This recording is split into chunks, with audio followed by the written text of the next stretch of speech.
Okay, let me get the connections going.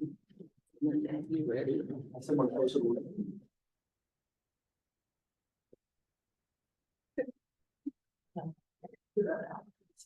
Okay, great.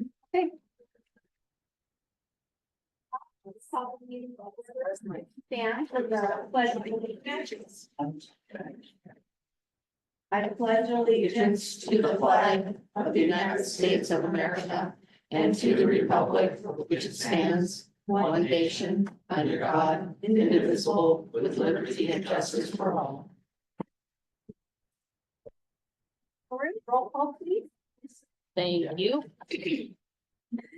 Patty Burns, Here. Evan King, Sherry Simmons, Here. Johanna Para, Here. Don Weber, Here. Matt Lyman, Present. Zach Gaynor, Here. and your ex officio this evening, Krista Papen. Welcome. Thank you. All right, public comment. Lori, did we receive any public comment prior to the meeting? Nothing prior to the meeting. Okay, is there anyone in the audience? No one in the audience. Is there anyone on Zoom wishing to make a public comment?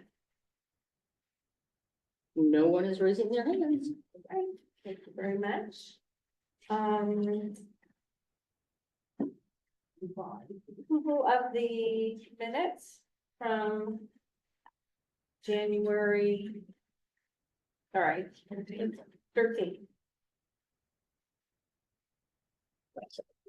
I make a motion for approval. Okay, go ahead and do that, and then we do have someone that just raised their hand, so. I'll second it. First by Don, second by Patty. Any discussion? Hearing none, all those in favor say aye. Aye. Opposed, motion carried. And you said someone on there for public comment?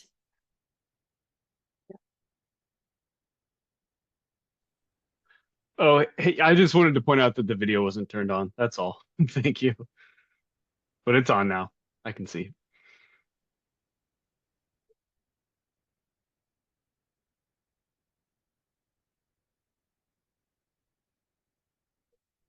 Finish business, so. Parks and Rec Board bylaws. So the council said we needed to update them to match the current ordinances.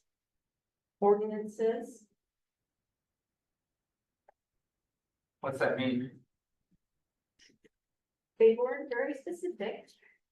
In fact, they. The ordinances set the city code, and so I printed out, I didn't print enough copies for everybody, I apologize. But I printed out the city code, they want the resolution, the bylaws to match what's in the code. They don't match. I think parts of them do and parts of them don't. Most of it does. Well, if they said it did match, then why did they must have had saw something that didn't match, so what was They- that? They didn't give specifics. They didn't give us any direction. So they said there was something wrong, but they didn't tell us what was wrong. Do you know any specifics? You know, unfortunately, I don't know specifics. I know some of my peers had brought this to the attention, and I think some of the discussion, if my memory serves correctly, was regarding, again, the bylaws, and specifically, I think it was the number of members that lived within city limits, if I'm remembering correctly. Lived outside city limits. Yeah. And trying to align that across all boards and commissions. And there was some slight discussion during that time as well, regarding, you know, why is that, right? And that speculation, which is a bigger picture problem to solve. But I apologize because I don't know the specifics that my peers were referencing. And maybe Bill has a better recollection or something specific as well. I'm gonna put you right on the spot as we walk in here. Well, so I can tell you that in the code, it says no more no more than 2 of the board members can live outside of the city limits. It doesn't have to be 2, it can be 1, or it can be none. But it can't be any more than 2, and I think in the bylaws it said 1. You guys Yeah. put in 1, Yeah, and that can be changed. so that they didn't like that it didn't match the code. So that would be one thing that they want changed, and you can't change the code right now unless you're gonna change the code, and that requires an ordinance. Well, it So- seemed like the other thing, which to me is valid, but it's on the council, not on us, which is they're the ones that approved an ordinance that said we're a board. We're saying we don't think we're a board, but really, we can't change the ordinance. So to me, it's back to the council. If you could please clarify what we are, fix the ordinance to reflect that, then we will adapt the bylaws, but follow your lead, because, right? To me, that's the issue we were kind of getting at is, it is confusing to call us a board because boards make decisions, but we don't. So, but that's not on us, that's on the council. So to me, we would just table it until the council has time. I mean, it doesn't seem to me there's any big rush anyway, right? So the bylaws issue and the ordinance issue are not tied together. And this body, like anybody, in the code needs bylaws. So that has to be done. There's not a deadline rush to do it in the sense that, oh my gosh, it's already after January 1st and we're in trouble sort of thing. But this body needs bylaws in order to conduct itself, but conduct its business.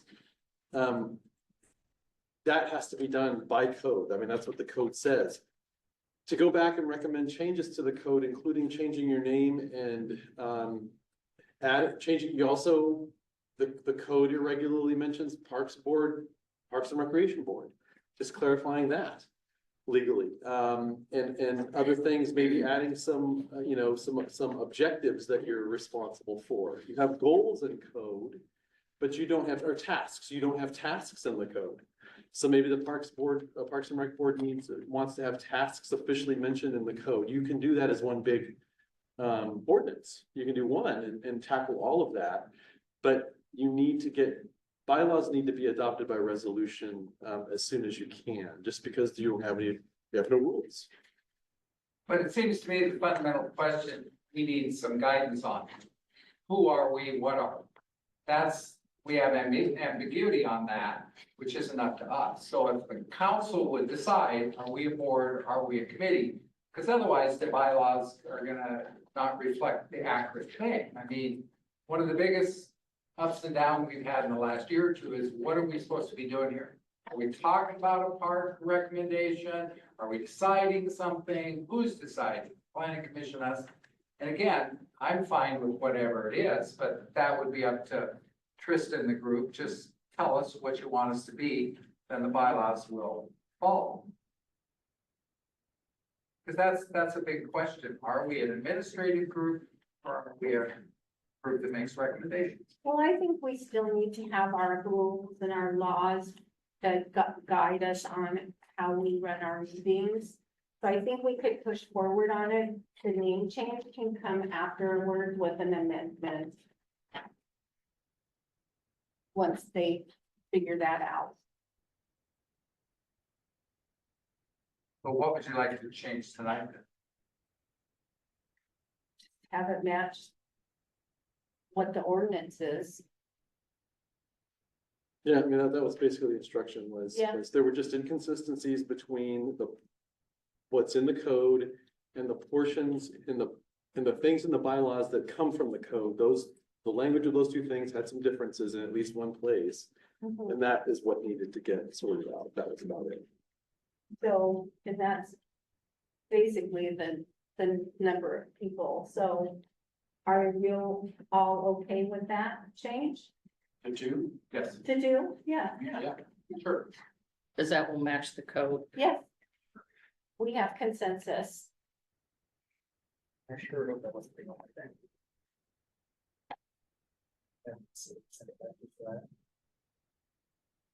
Well, we need to Do you provide remember direction. anything else? If there were something else, they needed to provide that information, and they did not, so. That was the only thing that you see that Aaron, that Councilor Dumbro specifically focused in on was the number of non-residents. I don't remember anything else specifically mentioned. I sent an email last week asking could that be clarified a little bit so that they could make quick, their edits could be quick, if that's what it is. That was the only thing that was mentioned specifically, Lori. Okay. I'll make that change. I didn't get an observation. That was supposed things that was out my mind as well. Okay, so we're on the same page. You heard the same thing I did from the other side. Yeah.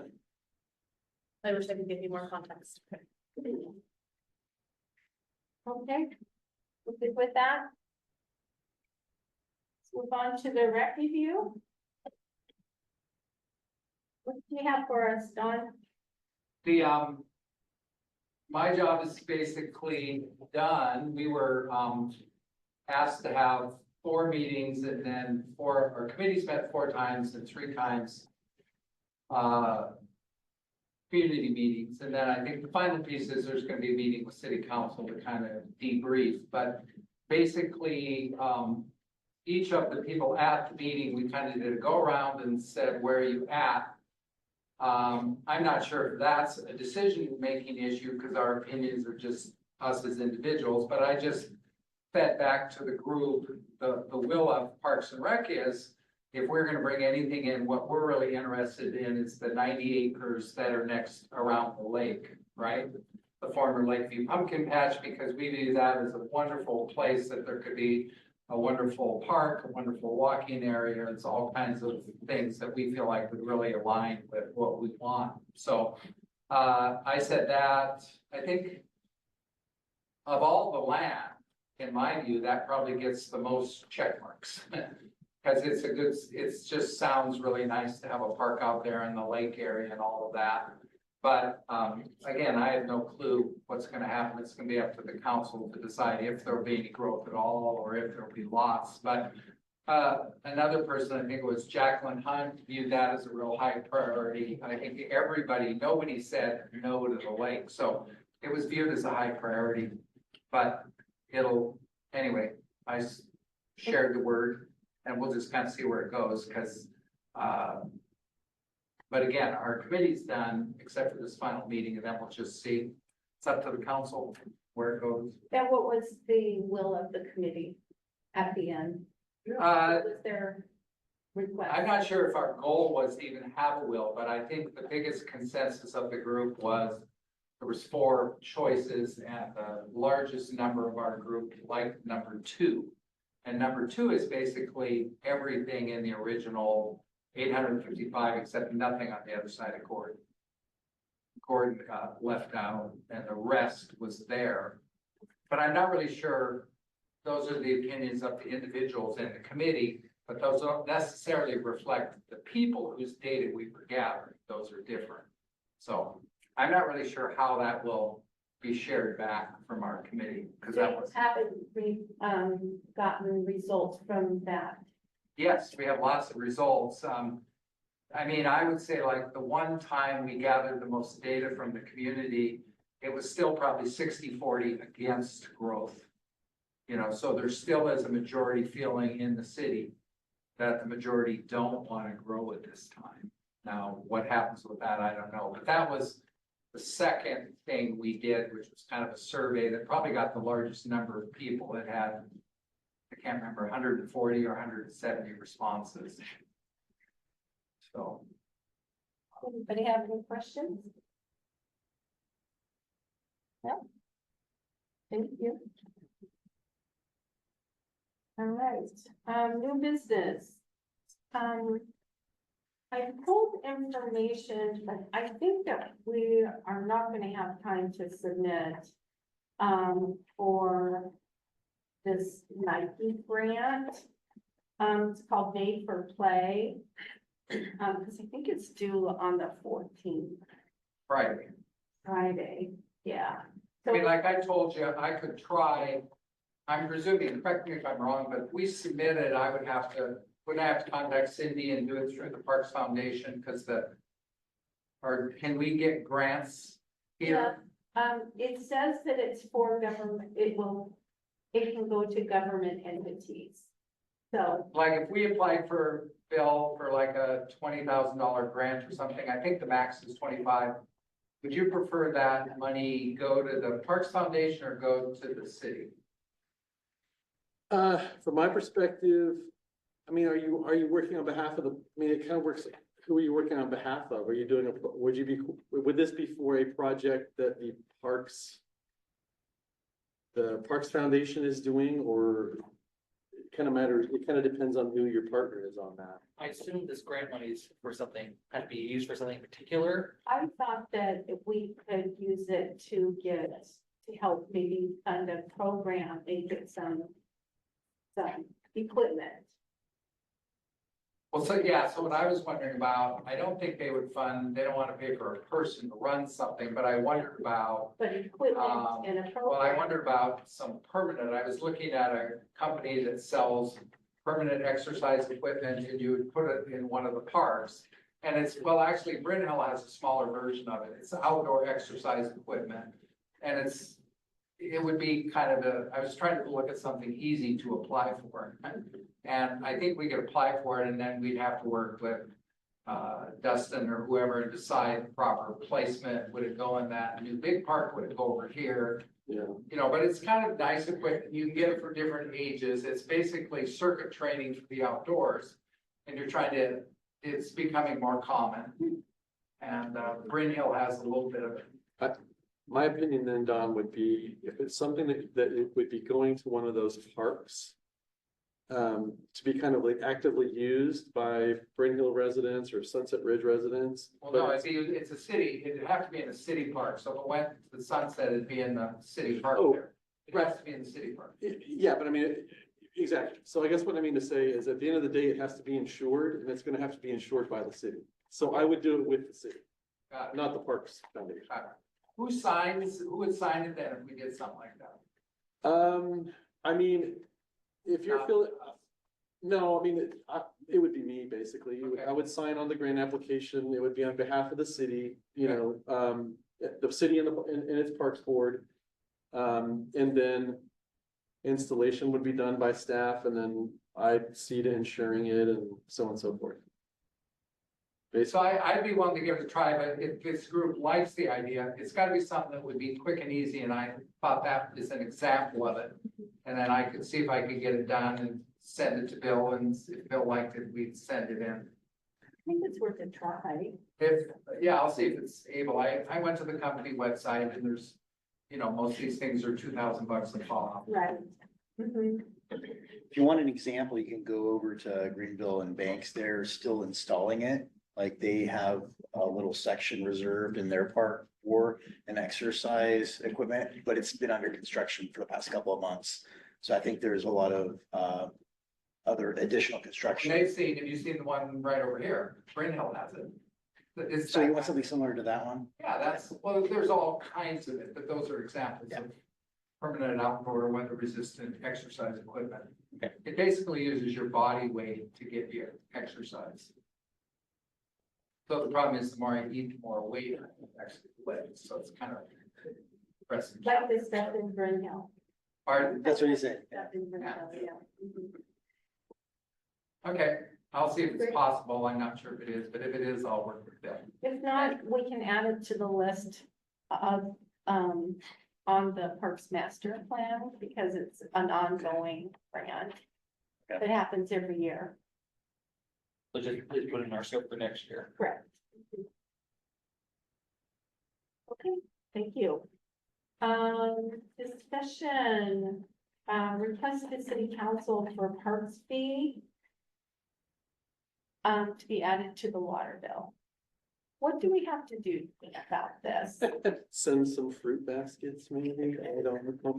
So on that topic, on December 16th, I believe with council before the end of the year, we did discuss that topic. And that goes back to a conversation that really began with Dustin, former city manager, Andy Varner, and I. We did a lot of work particularly Dustin, putting together service level burden for maintenance, in particular, maintenance and mowing and rights of way and other places that weren't strictly park. We have a lot of, and I'm not gonna speak over Dustin, he can drill down on this however much you'd like, but the bottom line is, from my perspective, there's a lot that he and his team aren't even getting to. And some of that is just handshake agreement from prior staff. And now we're gonna work through and figure out how much of that, you know, but the bottom line is that there's just a lot that his team can't even get to. And so, you know, there's definitely a need for X amount of additional maintenance that's not going on. And if we're doing that, and Dustin's documented how far short of we are and what needs to be done, this is the cost.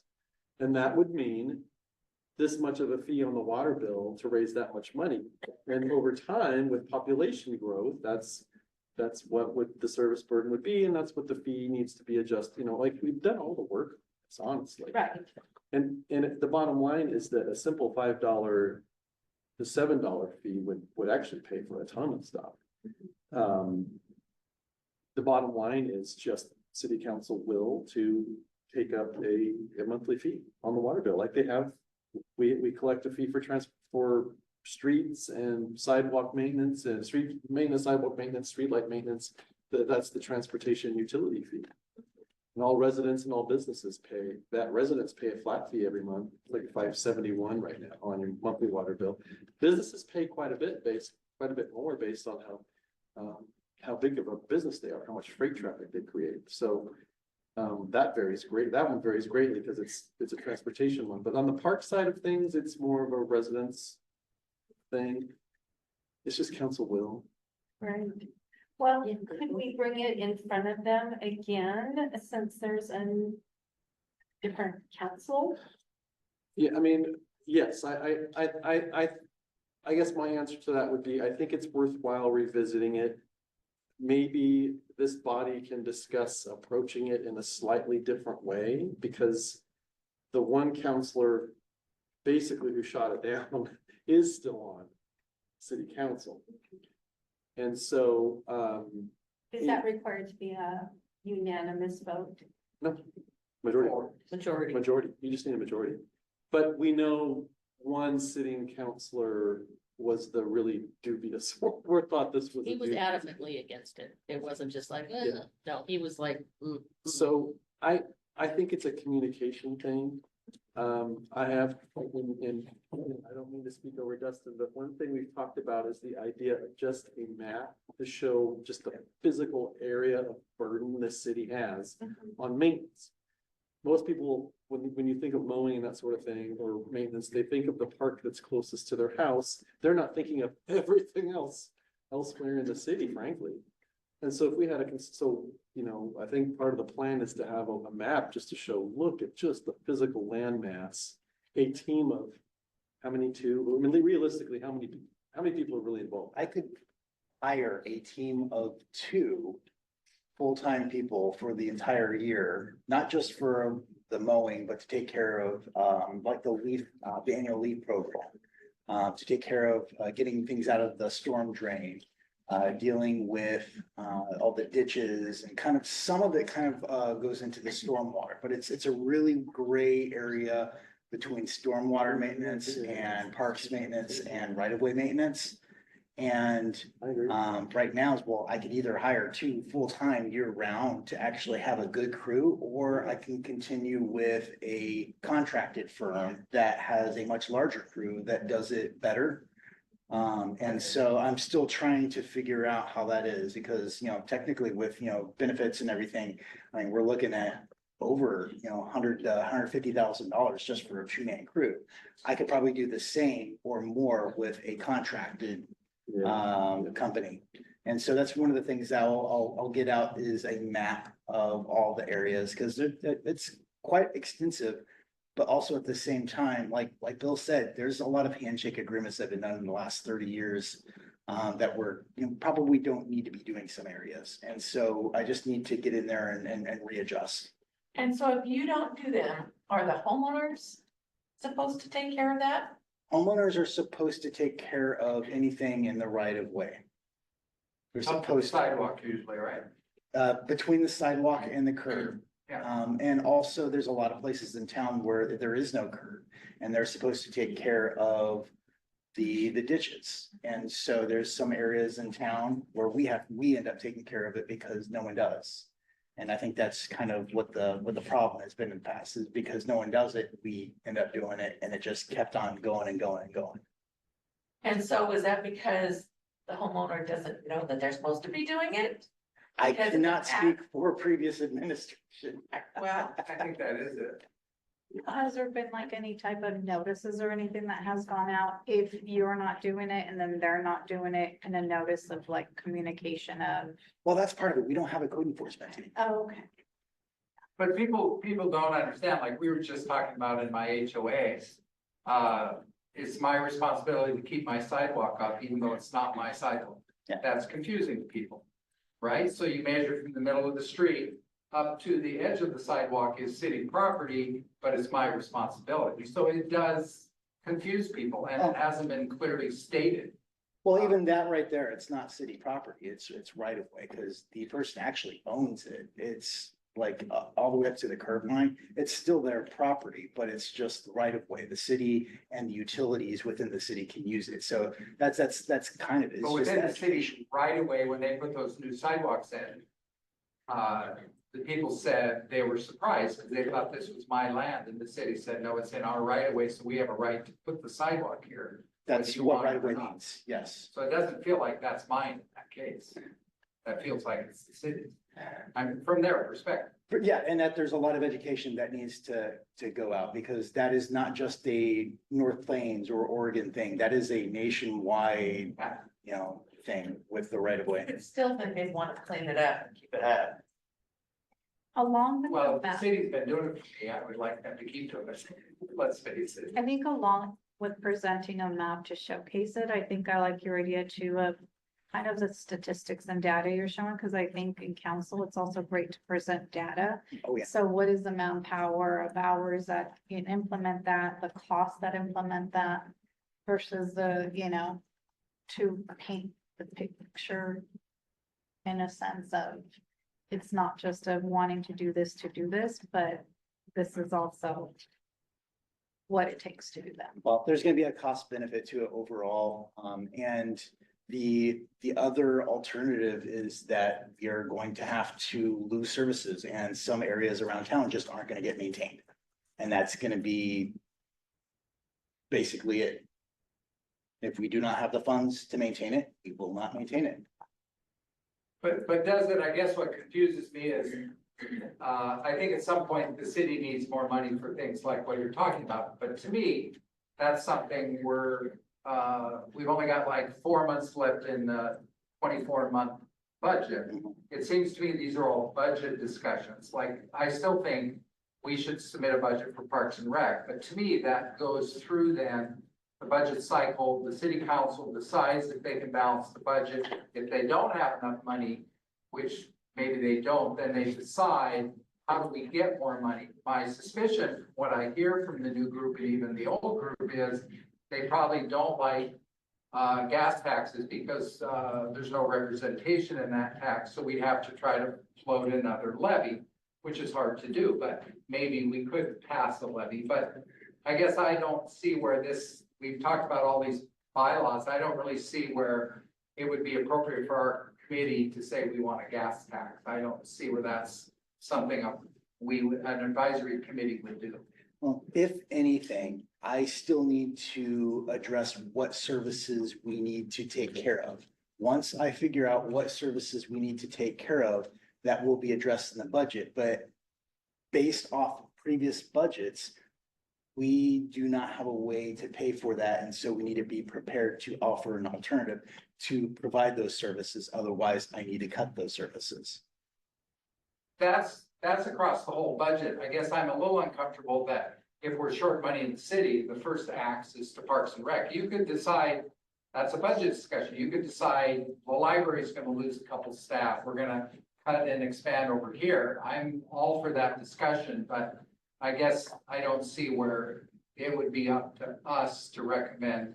Again, I'm all for finding more money. I'm just not sure that's our role to say we want a gas or a water tax.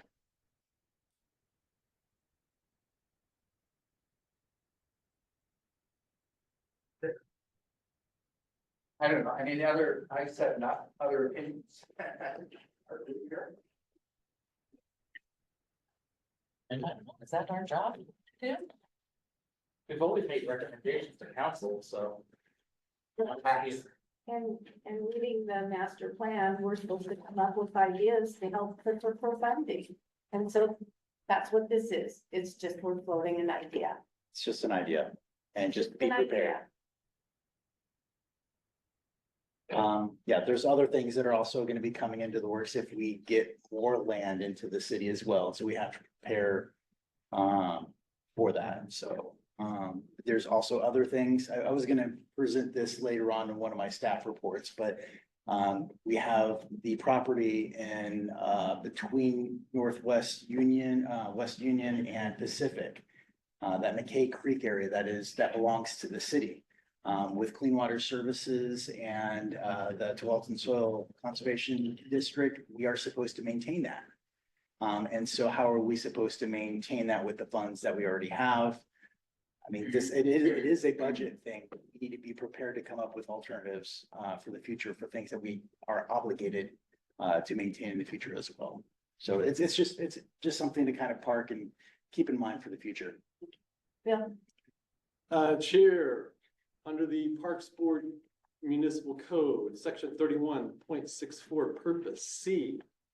One of the purposes of this body is concerning the establishment and modification of fees for park and recreation services, programs, or facility rentals, and D, concerning the expenditure of such funds as shall be appropriated by the city council for public park and recreation facilities and programs.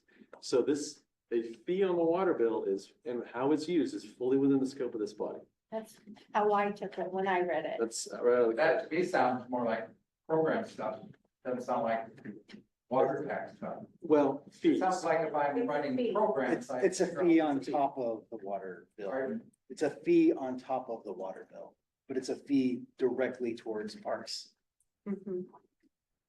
Okay, I mean, I would read that differently. To me, that's more about the fees that I charge when I run a program, a summer parks program. Those are the fees I charge. No, Okay, well, I mean, that's whatever. not how I read it. I mean, realistically, if people wanna throw that back at them, I don't think it's gonna go very far. It probably won't. Probably won't.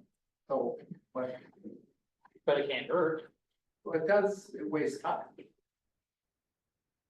Well, here's the thing. But that's- Just trying to fulfill one of our goals. I think it's better to try and have it be in a public comment and part of the meeting, rather than years down the line saying, how come this board member mentioned, how come they didn't abide by the duties and everything that were part of the board? So just because I personally feel if it's something that I think it's just not gonna, we can't read their mind, council's minds and what they're gonna say or not say or do or not do. I think why we're all here in this board, and I'm talking on why I'm here in this board is to at least try to abide by those rules and the categories on why I signed up to the board. It doesn't necessarily mean that everyone's gonna agree to it and pass it, but at least I want to cross off that I crossed my T's and dotted my I's and the reason why I'm here, and as a whole board as to what we can better do and kind of go to council as to what we can do with the city now.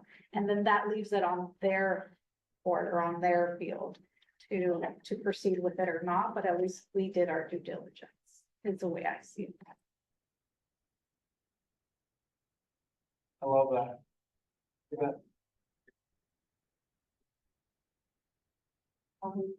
To move this a request to the council.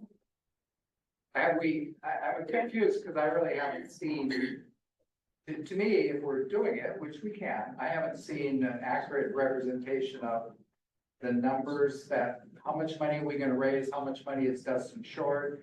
Is it 100,000, 50,000, whatever? It just feels like there's a number, we want a water tax, but if we're really gonna be responsible about it, I would wanna see an actual printout that shows where, you know, I've got a shortfall, here's how much money I need, here's how much money a water tax would generate, here's what we're buying. But you're saying we're not gonna get anything out of this for programming, there's no part-time staff person, this is just for what? You know, I think we'd have to say what it's for. Well, that's not necessarily, I don't think that that's necessarily true. I think that that's up to the council. The budget committee can look at stuff and then the council can look at it too, because could include both. You can even add an extra $1 or $2 for programming, equipment or whatever. And then the other part of it goes towards the operations. It can be split up that way. Yeah, just chatting here with Zach, it'd be great to be able to advise how we would like to use funds. And certainly parks are part of sort of the soul of the city in many ways, especially in the summer months. Right now, it's a little cold. But the parks are heavily used by everybody. And even the parks in Brent Hill, those are not Brent Hill parks, those are city parks. So I think the better we can take care of these parks, the better we can provide features to them and have some sort of budget to be able to do that. Unfortunately, like, are we mission critical to North Plains? We think so, but not a lot of people probably would agree with us. And so sometimes we end up with the wrong end of the budget scale. Yeah. But just to create an opportunity where we do have some budget to say, like, we want to go do something amazing, whether it's an event or some structure or park or something like that, or a basketball league or whatever it may be. But like, let's go get ourselves $3 to $5. And, you know, certainly we need to maintain these parks as well. It's like owning a really nice car, not changing oil. If we can't take care of these parks, so. Majority of it can go to the maintaining, and then we can keep a small amount to save up for a bigger project. We go like $5 and go 50-50. I mean, just start out, I mean, or like $3 to maintenance and $2 to a general fund that we use for equipment and programming and things like that. I mean, if we start at 5, they can at least trim it down. I don't know, maybe starting at 2 or 3 makes me a little nervous that it's easy to wax, but. There's the issue of what you fund, and then there's the issue of the political palatability of how you intend to fund. You can structure it however you want. I mean, honestly, it can be structured however. The approach that we have had to date on the fund has largely been trying to adequately fund the maintenance and upkeep that our team just hasn't been able to do for a funding purpose. That isn't the only way to approach a fee, but that's just been the emphasis because we're a city, we try to maintain things. Because we already have it, instead of expanding usage of what we're not maintaining, the focus has been maintain what we have as the first priority, but that isn't the only way to approach the fee. So you can think about this in different ways, certainly. It can be partly operations. If you want to ask Phoebe, rethought and recalculated, and it's 50-50, however, I think it's community priorities. You live here. I mean, honestly, at the end of the day, that's what it's about, honestly. I'm not here to tell you should do it this way or that way, but but as a city trying to maintain what it has, that's why we've looked at it that way. But, it's your community, and how you want to prioritize it. This is where it comes from. Well, and in the end, it wouldn't be really up to us to set that percentage and how much and all of that. That would be up to the council. Would it be the budget committee To make. takes it to the council then? Yeah, well, no, you take it to them. I mean, it's your recommendation based on what your charge is in the, what the city has charged you to do. What it boils down to is, what's your service level? What kind of services and service levels do you want? If you as a body think that maintenance is the big thing, and that's legitimate, then that's how you look at a recommended fee. If you think it needs to be a different balance of things, but I think in my mind, the way to do it is you as a body want to come forward to council and recommend, we really do think that these things are being underfunded. Both operate, like no operations or very little operations. And we know you've heard that we're behind on maintenance, we're not getting to everything. So a fee should be structured to try to, I mean, just as a point of reference.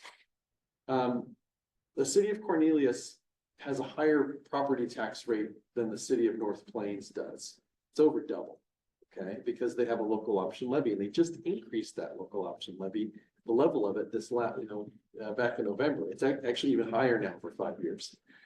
Even with a higher property tax rate in Cornelius, they collect a $12 monthly fee on their water bill. It's called their general services fee, and it goes to a variety of different things.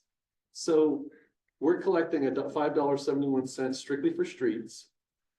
And we have a $2.17 levy rate. Cornelius has more than twice the levy rate that we do, and they have more than double a monthly water bill fee. So that's the narrow level of resources that are being generated in North Plains versus just Cornelius. I'm not even looking at other cities. So what all that is to say, parks, facilities, and recreation both have very limited funding here. And I think it's legitimate for you to pursue both, in a fee or looking at a levy or what have you. But it's for you all to take to council.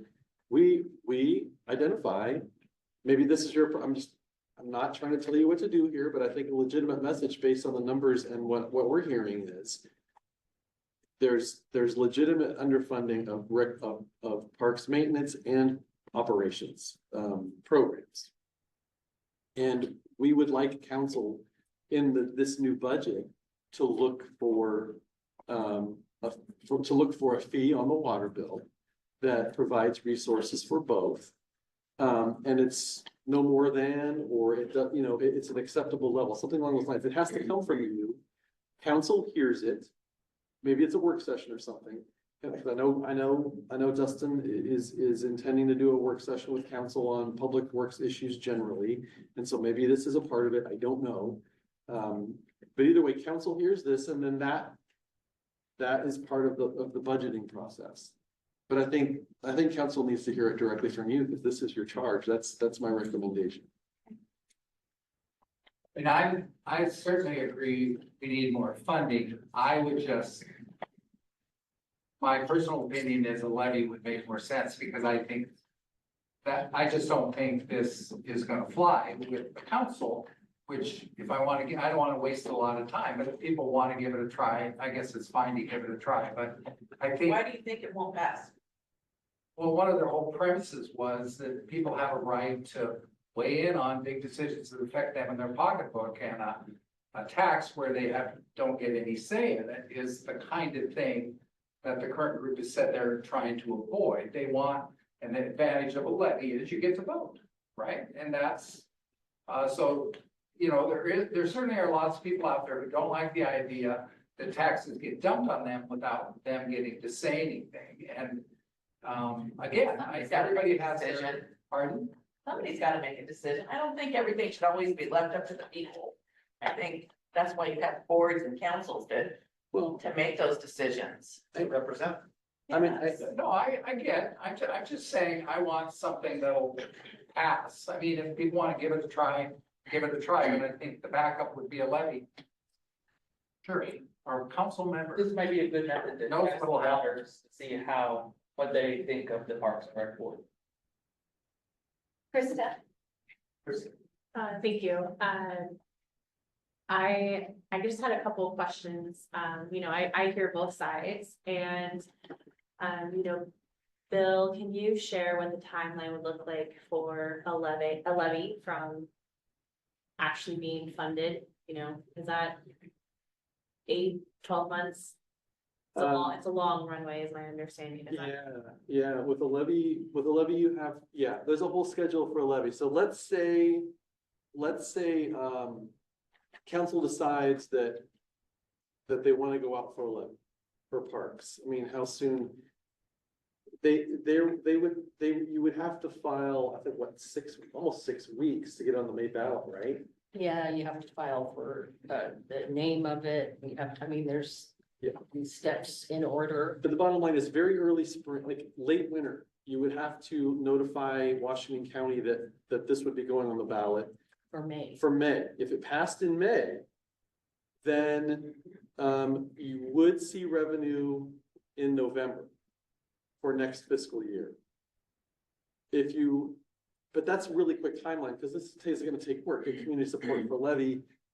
You would probably have to put it on the November ballot, which would mean you would need to file by August. And then if it passed on the November ballot, you wouldn't see revenue for a year, because it would be passed in November, county would recognize it, but the next go round of new property tax bills after passing in November would be the following fall tax bill going out. So you're looking at 6-8 months to over a year, depending. And can you share the timeline if perhaps a resolution was brought to council and approved? What would timeline look like to be funded to start this lift? So if it was a fee on the water bill, basically, council could vote on that very quickly, relatively speaking. I mean, they could, you could have some meetings about it, work session the following month. Council could have a resolution passed by May, I would say, easily. And then it would take us probably a month to figure out getting that on the water bill and then communicating with the public and phasing it in. So we would probably see sometime in the summer. If it was passed in May, we would do our darndest to have it being collected and on the water bill and collected by July 1 to start the new fiscal year. So that's pretty quick, relatively speaking. How many households in the city? I want to say 1,700. Just under 1,800 connections, yeah. Yeah. Yeah, But it gets different when you're talking about how many voters, then it gets complicated, the yeah, voters, yeah, 2,700 or something. yeah, well, I mean, last election, but we've had some homes built. So, yeah, but it's pushing 3,000 voters, pushing 3,000. Mhm. The other thing I will say, that another virtue of a water fee versus a property tax levy. There's something to be said about it being part of, figuring into your federal tax bill, right? How much you pay in property taxes. From a programmatic perspective, local option levies have to be reapproved every 5 years by voters. If it sours, it's gone. A fee on your water bill doesn't get removed until council decides they don't want to do it anymore. So it's a lot, it's more straightforward and more practical to plan staffing up or, developing programs and staffing up to do it if there's predictability and security of the revenue source. And if you're looking at a big effort to keep it going after 5 years and renewing and it fails, boom, your programs and people are gone. So, one or the other.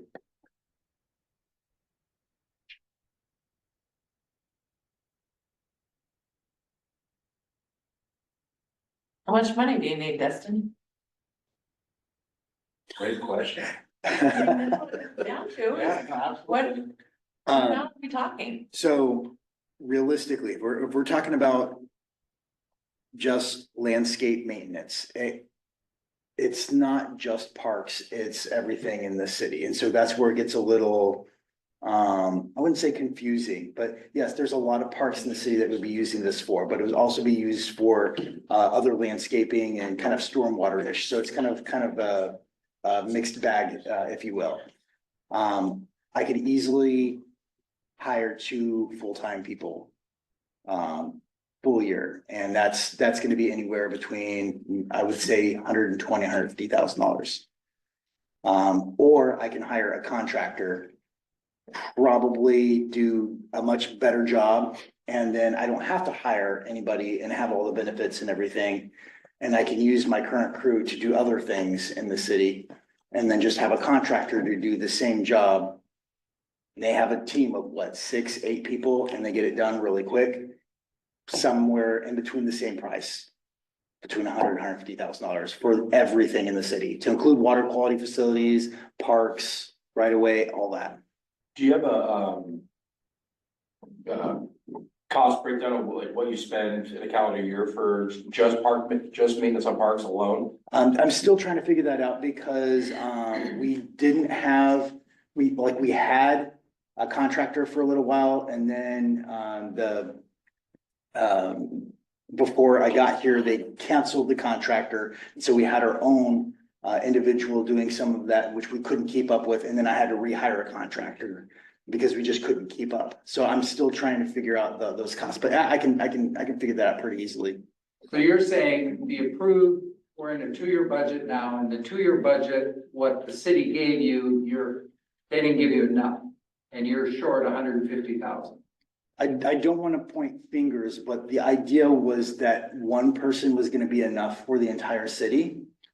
And that's why one individual was hired full time, and that individual probably spent maybe 10 to 15% of their time doing that particular job because they needed to be doing other jobs in the city, if that makes sense. So right now I have 10 areas within the city that are contracted out for under $50,000. So if that gives you any indication right now, is that there's a current contract out for, I think it's about $46,000 or so. And that's just for 10 areas. I've got about 41 plus areas in town that need to be maintained, and they're all kind of different levels. You know, some are weekly, some are monthly. And so I'm only getting about a quarter of it, if that makes sense. Was that 41 in addition to the 10? No, about total. But then again, I have to go back and I have to make sure that some of these areas are areas that we need to be doing. And that kind of takes some back, some legwork in order to make sure that we're doing the right thing.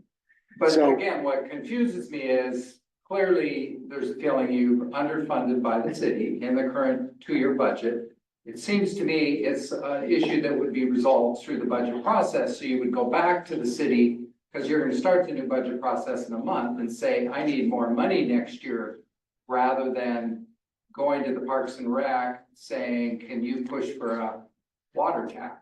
That's my only thing, is the whole structural thing. Yes, I would like more money to go to Parks and Rec, but it makes more sense to me if we go through the whole budget cycle.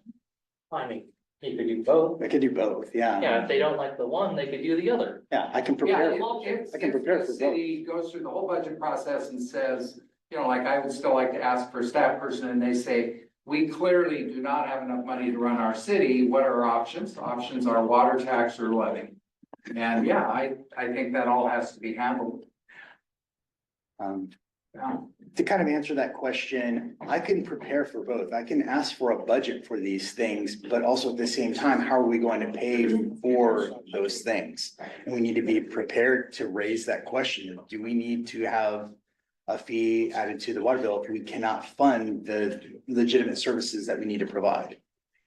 It just needs to be kind of at the back of your mind that we need to. It's branded budget. They have to see what they can pay for or not. Well, but there's still only a limited amount of money. There's no money tree growing, so. Right. Yeah. Right. Yeah, I still have a water budget that I need to fund. And I need more in the water budget as well. I got stuff in the streets budget that I need to fund. And so there's a lot there that is, we need to take into consideration. Yeah, I can definitely ask for it in the budget, but how are we going to pay for it ultimately? All I'm saying is we have a system set up in the city to handle that. The system the city has is not come to the Parks and Rec Advisory Committee and ask them to ask for a water tax. I mean, the process is the budget process, the council, the budget, see what we can afford. If we find income is less than expenses, we're short a bunch of money, then you go through that system and you decide what's the next step. Could be a water tax, could be a levy. Yeah. I'm in favor of getting you more money, just how we do it. What would the mechanics look like if we wanted to ask city council to? We put a request in to have a meeting, like what do those mechanics look like? Great question. So you can request to have a work session. You can make it part of the report you're gonna be giving with your new bylaws. You all will be giving reports to city council. I think one thing you can report to them is that you've studied it sufficiently, or you've looked into it and it does look like this needs to be studied. Or you can make a recommendation, or, you know, or you can recommend the parameters for a fee. You can say there needs to be a fee. We understand there's been a fee heard before regarding purely maintenance. A fee should be structured to be both, or whatever you want to do. And then, yeah, it can be a work session. It can be a part of your report, however you want to do that. Any one of you can go to during public comments at any time and say this. We're at the Parks Board, and we just wanted to share that we've been looking into this, and we'd like to meet with you and discuss it, or however you want to do it. I mean, your job is to advise them, so I mean, it's just a matter of letting them know we're ready to advise you. Okay. The idea went to them in December, is that when it was proposed but turned down, right? We revisited the parks, we revisited the maintenance only fee idea back in December. Yeah. Okay. So, I'm happy to put that on the report for the first quarter. Dustin, you mentioned you're gonna have a work session. It's probably not gonna be till closer to April, is that? Yeah, both March work sessions are going to be UGB and land use, so for April at the earliest. Okay. And then we're gonna be really getting into the budget at that time. So, I mean, it is a budget question, but it just needs to be, you know, kind of think about it, that we might need other revenue sources. Well, the first quarter probably wouldn't be given until that Yeah. beginning of April anyway, so. Is that something that we could tag on to your work session a little bit? With, since it's relative? We could, I can make room for it, but Up to you guys. yeah, I can make room for it, yeah. What do you, The work, tell us more what you're saying down there. their work session? In He's April, gonna have a work session in April, probably, regarding parks and maintenance Public and works, all parks, public work stuff. everything, yeah. And we might be able to tag on to that as well. Cause I think they have a lot of work sessions scheduled already. Yeah. I mean, I think the nice thing would be if we're gonna push parks, for me, is to go big. Let's still try to get a half-time Parks and Rec director. And let's say that's gonna take money, we're open to the idea of a water tax, or if you're not, whatever, or a levy, a funding source. But we wanna bring more stuff into Parks and Rec, including maintenance, taking care of them, keeping them up, and getting. We have to be able to Person. maintain what we have first, and then we should be adding from there. Yeah, what I'm saying is, why not go big and ask for the whole thing? Because to me, it would be more sellable. I'm not sure it's very sellable right now to say we approved a tax to do what we were already supposed to be doing. It doesn't sound that good, because they're gonna say, is it gonna be different this year than it was last summer? No, it will be the same. Whereas if we could tell them, you're gonna get something new and interesting, some summer programs, it'd be a much easier sell, whichever idea we have. Which we can recommend that includes that with it. We can say this, the tax onto the water fee that we are asking for can include both of these things. Yeah, just throw it out there and they can say yay or nay. So what is, everybody's preference? Dawn, did you want to? I mean, I'm happy to put it on the report. That it's something that we're talking about, but would we want to see if we can tack on to the? No, I like that. the work, I the like work session. a work session April idea, I think it's a great idea. I would just talk about more than just mowing the lawn and maintenance. I would also bring in a Of course, it Part-time. would be, yeah, part-time employee thing. Yes. or programs of some sort, or. No, let's go hunting on the water bill. Yeah. Yeah, I'm totally for it, and I'm willing to help in April and stuff too. Are we able to get? Could we have a breakdown of everything? Oh, yeah. Financially by then, so we can at least, Oh, yeah. some play with numbers here, but Yeah, I already have some I'll agree with outdated information, but I can get some updated information for the next one. then I'm all in, yeah, let's do it. So, Yes. work session, I'm good with that. women, okay, so if we can try and squeeze in some of your time with that. Yeah. That'd be great, It's all just connected. let us know when. It's all connected. Okay, thank you. Good talk. Next is, the Memorial Tree Program. Dustin had mentioned that, and I thought that was a pretty good idea about maybe raising some funds. You said who suggested it? Dustin? Okay. Do we want to reach out to the Parks Foundation to see about working on that?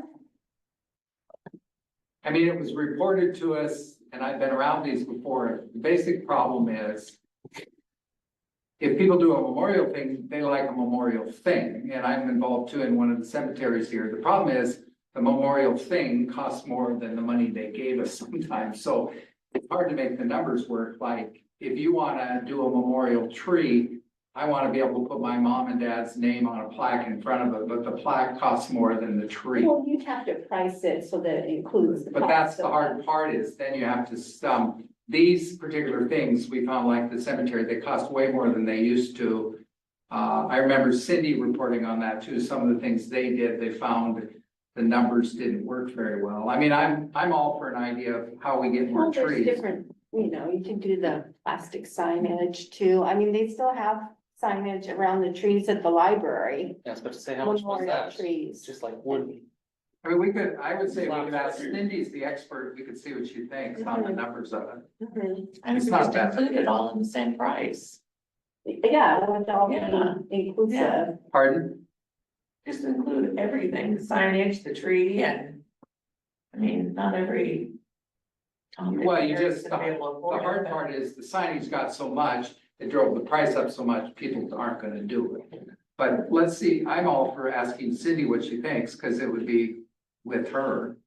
I mean, Well, what did the obviously, library do asking, is it, That was years ago. That was, was that too long, we left past? yeah, that was a long time, well, A long time ago. 10 years, 2000 Longer than that, it was when the building 20. was built. Yeah, it was 2009. When the library was built, which was two Yeah, thousand six, I believe. You've been through. yeah. where were we thinking about putting the trees? These are the trees These that are the are ones that are going around going Jesse around Mays. the park. Oh, yeah, cause then what you maybe could do, cause it's a cheaper way to do it, is you put all the names on like a sign somewhere. Cause it's cheaper, putting them in the ground is problematic, cause right, you gotta mow and Well, maybe. you put it on there'll the be a- posts next to the trees. Pardon? You put it on the posts next to the trees. Well, but maybe the other way you do it, I've seen done, since it's a park thing, is you put it next to the park sign and you say memorial trees, and then it would say whatever I wanted it to say on one board. Well, I It's know that we had wanted to put, information about the Jesse Mays Park. Maybe we get one of the boards, like what is out around the Commercial, murals. yeah. And then there could be a section of it that lists the trees and The donors. the donors. Something like that, so it A lot of ways that we can do this. that it incorporates both. We can call them family trees. Yeah, that might just. That could be the name of the program, the family trees. People like trees. Do we want to take this to the foundation? Yes. I second Yes? that. Okay, They said they wanted the work, so. okay. Parks Master Plan. Did people get a chance to review it? At least part of it? Long. Yeah. Very long. They, That's what happens when you hire a consultant, right? There's lots of changes and lots of things that need to be updated on it. Because parks have been created. Names have been changed. So I don't know how to go forward with this. I mean, I have 4 pages of notes. For changes. And I'm sure others have notes as well. Well, when we were doing it, we just took it, One section at a time. yeah, one section at a time. Well, it's focused on goals, and I think there was, what, 6 goals? So I think taking it by the goal and by each one of those sections, and that's where we can prioritize. I think that also correlates with the whole budget component too, and the talk down the line in regards to giving more sustainability or substantial information to council as well as to funding. I think that we need council to review the goals to verify that those are still the same goals, though. Do you think? I think that's up to us to decide whether those are the same goals or not. I think some of those goals, Yeah, if I they remember don't- correctly, have Sherry, been. they wouldn't get to that Well, for 2 years? several months. well. Yes, because they're gonna, they're supposed to, right? Look at all the plans, I know, but I think our. I don't know that this is a high priority because we don't have any new parks coming in. There's nothing new coming in right now. Right? right. So this would be the good time. The to start last planning. time it was updated was just 4 years ago in 2020. The only things that are critical is maybe the name changes of the parks and what's been added, Mhm. because some parks have been added. The brand new parks. Yes, I don't think that the master plan specifically calls out the private or the homeowner association park versus a city park. And so that could be updated in there to kind of distinguish between the two. And then we could more or less focus on future projects for the parks that we already have. right. That would be easy, much easier thing to do, and it would make it a little more current. Right. And I think we could add something like our dream is this big park that leads into our. And there's morning already lake. talk about that in Oh, there. yeah. It's in there, so, yeah, yes. but not as, it doesn't specify, right? No, No, where or Not like the anything. lake area, which. No. No, Okay. It was a dream. Yeah, yes. yeah, and now we have a potential place. Maybe. Yes, so. Okay. Well. Do that next time? Yeah, can we do that at the next meeting then? Sure, we We'll can. just go over. One section at a time is fine. Mhm. I think we should start with our goals. I do too. We'll just do that and. I think just updating the parks. The names of the parks, the additions. That type of stuff as well. Okay. Make it a little more relevant. So, okay. Any board and staff comments?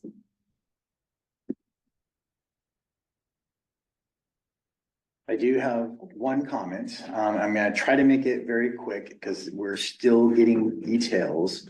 But there is a property that is under discussion of being deeded to the city that could be used for future park space. And so Is with it in a that, floodplain?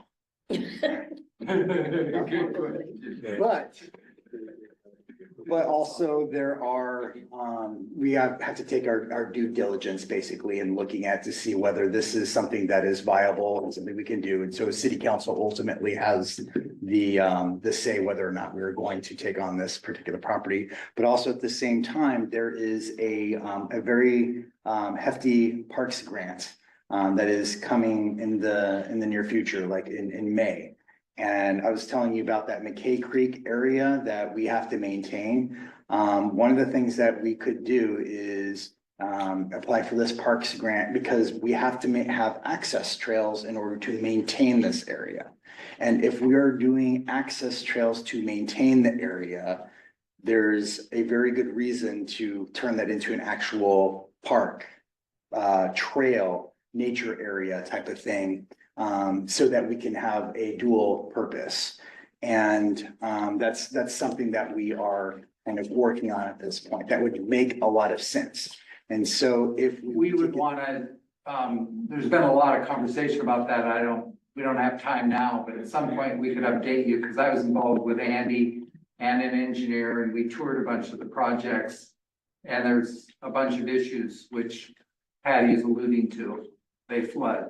And we could talk more on that later, but well, I think that goes into, there is maintenance issues that we are obligated to maintain because it is city property. We have to maintain these areas. And if we maintain these Do that by areas, boat? it's seasonal. Even if it's seasonal, we have to be able to kind of maintain these areas. And so that's where this grant is going in. And if we're gonna use this grant for anything else, like a trail, that would kind of lead this group into that discussion. But we already do need to do something about the maintenance of that. And so if we get that grant, then we can bring in this group and kind of discuss what can we actually do. but there's other options besides that where the money could go, right? It's more for like a natural type area, and that would be the best focus on. Kind of like a Jackson Bottoms type area. Yeah. So, and so there's a lot of things, and it's still in the very early stages. And so it's there. And I think that the big key issue here is that there is a service obligation that we have to maintain because it is city property. Yeah, and how is that gonna be afforded year after year after year? I've already got an initial estimate, and if I get a specific crew that specializes in that compared to, let's say, our current contractor, Showplace, they would probably charge a significant amount to do the same type of work that another company would be doing. And we're looking at, less than, $8,000 to $10,000 a year of maintenance. So what kind of work has to be done? What has to be maintained? A lot of getting rid of non-native species, and also there's a lot of ash trees in the area, and the emerald ash borer is kind of coming in this area. And this is actually something I had a lot of experience with in the Kansas City area, where there were wonderful, beautiful, old 100-year-old ash trees that were just completely decimated. Because of the ash borer. Even new trees that were under 20 years old, they just died. And so one of the things that we have to do is make sure that we actually have to get rid of a lot of the beautiful ash trees because they're gonna go. There's no saving it. And also there's some properties that align some of these areas, and we have to verify and make sure that these ash trees are in, basically a danger area as well. So that's just one little tiny part of it, but the other thing is just getting rid of the non-native species. Clean Water Services does a tiny part. They have a buffer zone, but we're obligated to do beyond the buffer zone. So it kind of complicates a little So bit. it's only our land that this can involve, it can't involve the other.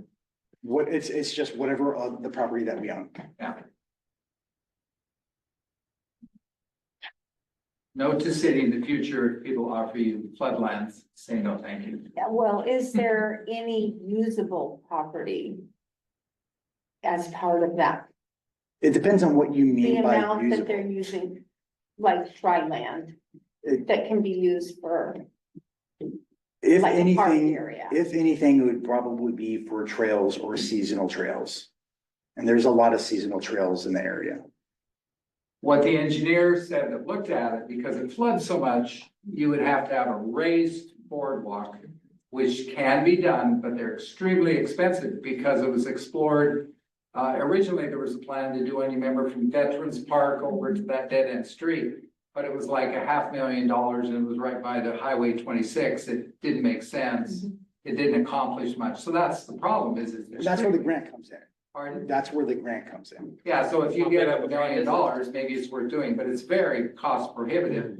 I mean, the other problem in that area is the trees tend to fall down now and then because they flood so much, which makes it potentially dangerous, which is why we had to pay for one family's fence, because the tree fell down. The key to remember in this is that we have a service obligation that we have to maintain. It's gonna happen, like these maintenance trails to get in and out, it's going to happen.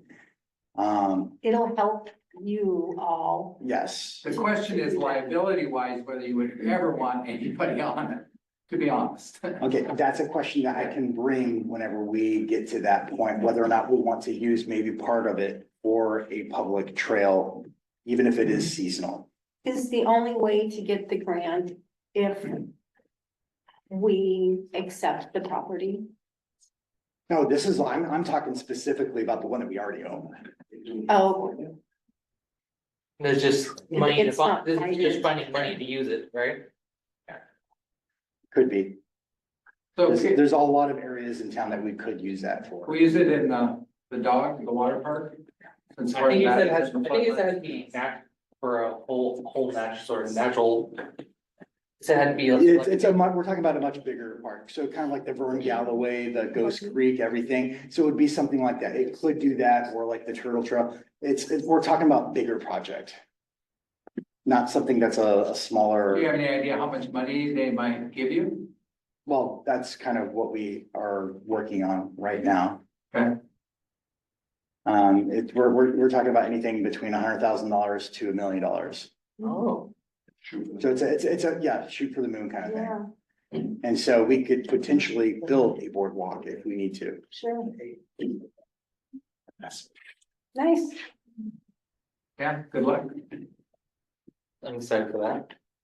Any other comments? Anything else? Nobody has anything else? Okay. Do you Did want to have comment for me? anything? I used to be on the board of Jackson Bottom. I was one of the founding members of the Friends of Jackson Bottom in 1989. So I have a little bit of experience down there. I should say a lot. You know, in terms of making a wetland area accessible to the public, I think it's a huge asset because people are outdoors more in the summer than they are in the winter. You know, so you need more available natural space for people in the summer than you do in the winter. In terms of a boardwalk, you know, research that carefully because they get slippery. Mhm. You might not want people down there in the winter, in flood conditions at all anyway. And I say not just the winter because we had our biggest flood in April one year where it flooded the whole highway, 1996. Can I get your name? My name is Fawn Hosey. Okay, Thank you. is that all you have? Yes, that's just a comment on accessibility of the wetland. It excites me greatly, but, since the boardwalk is like the most expensive thing, it sounds like, research it carefully. It might not be something you would utilize that much. That's why the maintenance trails and everything, I think, Yeah, were the yeah, primary. Trails are completely functional. We use them in Jackson Bottom year round and the trails down there have grown up so much since '89 when I was first active down there. Are those trails that flood every year or are they Mhm. trails that don't? Many of them do, yes, because it's a bottomland. The flood event that I'm talking about flooded the road, that, you know, that came up 20 or 30 feet. But the bottomland floods pretty frequently. And then you just clean it back up for summer I basically. mean, they're just, dirt trails, they're not Okay. paved, yeah. You put wood chips on them or anything like that? or- Yes, and we used to do that annually. Annually, because they float away. And we were volunteers. Now as part of the Parks Department in Hillsborough. I'm not sure what their maintenance schedule is, but it should be easy to find out. Thank you. Uh-huh. Anybody online have any comments, questions?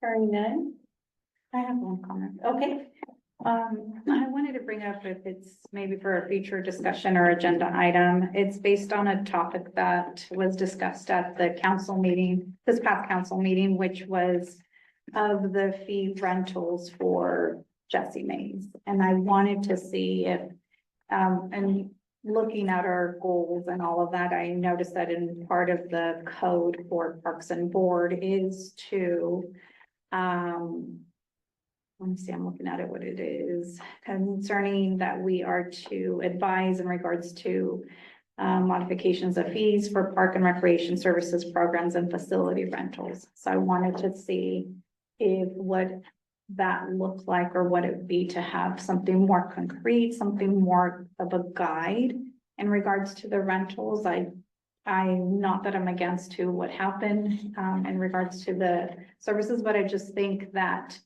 if we want to be equitable in the way that people rent things, or whether there's fees or no fees, I think it'd be nice to have some kind of formality of a guideline of whether it's a fee for a party or a fee for a nonprofit or a fee for a resident or non-resident or things like that, or what consists of waiving fees, and have it be more of a concrete type policy, yes. And how can we put that to forward to council and advisement from us in regards to having that set more and more structured. Is that something that we've done in the past? I Is, thought that council or the office, the Mhm. admin sets the fees. Well, no, so, fees are adopted by council, with the annual new fee schedule in fiscal year. So second meeting in June, council typically takes up the fee schedule, and that's the new fees, including Jessie Mays rentals. Officially in that fee schedule, based on an existing policy, there's a fee for usage of Jessie Mays by residents. There's a higher fee than that per hour for non-residents. And then at roughly half or a little bit less than half the resident hourly rate is the nonprofit rate. And those are all adopted fee types. And then the fee itself is annually set in the fee schedule. Having said that, what I can say is that it looks like it hasn't, the agenda for the next meeting hasn't, city council meeting hasn't formally been set. But I think there's going to be on the agenda something around the issue of, well, we need criteria for who gets the waiver and who doesn't. Right. So I don't think you have to worry about like taking a look at how fees are set or the fee types. Maybe you can, it's part of your charge. But I think the idea of we need objective recommendations on when to give waivers and not show favoritism or not, that sort of thing. I'll just, that will probably be discussed pretty soon. And then it would probably be this body that does a kind of looks into it. Is the hall being currently rented out? Somebody said it's still not rentable. No, we do rent it out. The issue is that because of the kitchen and messes and things like that, and the equipment that we do have, we don't aggressively market renting it and using the kitchen.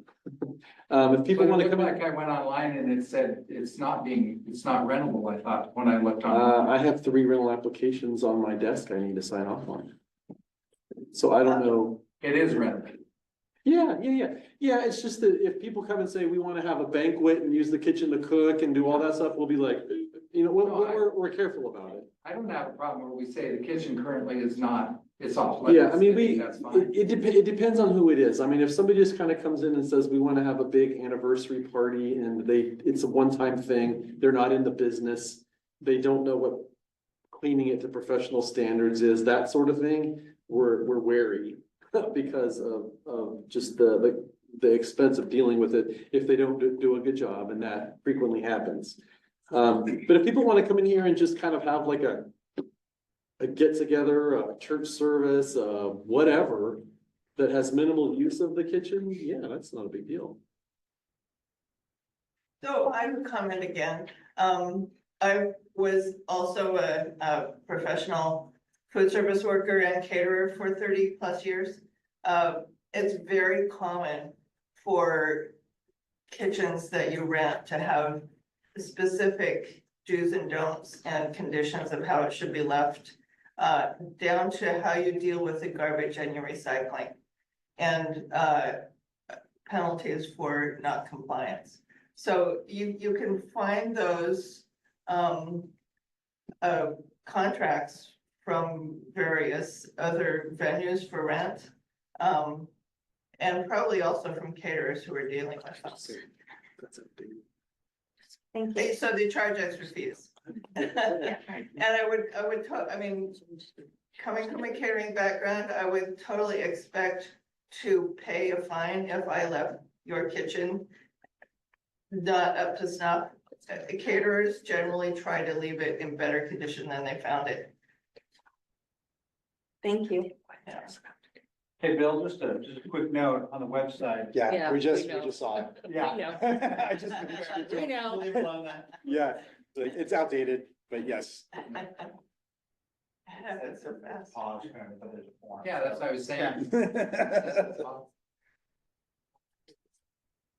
So, and if you wanted, I would be prepared to testify the same to the council, you know, that as far as the kitchen goes, it's either off limits or you have a fee structure and penalties for not following. Thank you. Yeah. Right. It's Else a have good it? idea, her idea, but. Yeah, let's talk about it.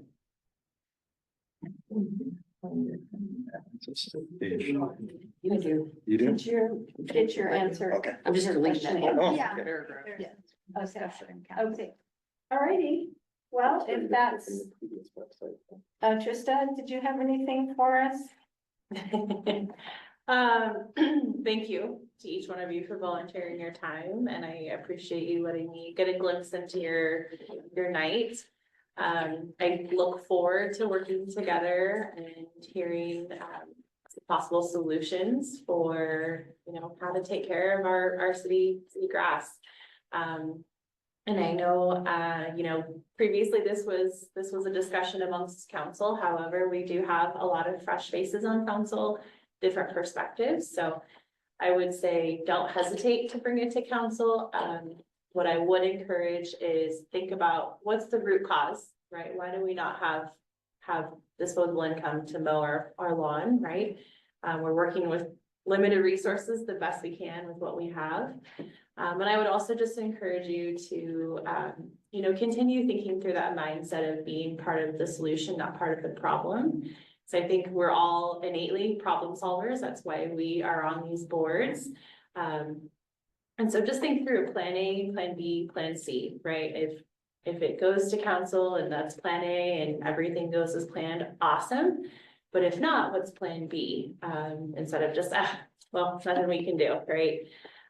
So I just would encourage you just to continue the work that you're doing. I see the dedication and thank you for the participation, because it truly is what makes North Plains so special. Thank you. All right, with that said, our next meeting is March 10th, Monday, March 10th, and I'll close the meeting at 7:29. Well done.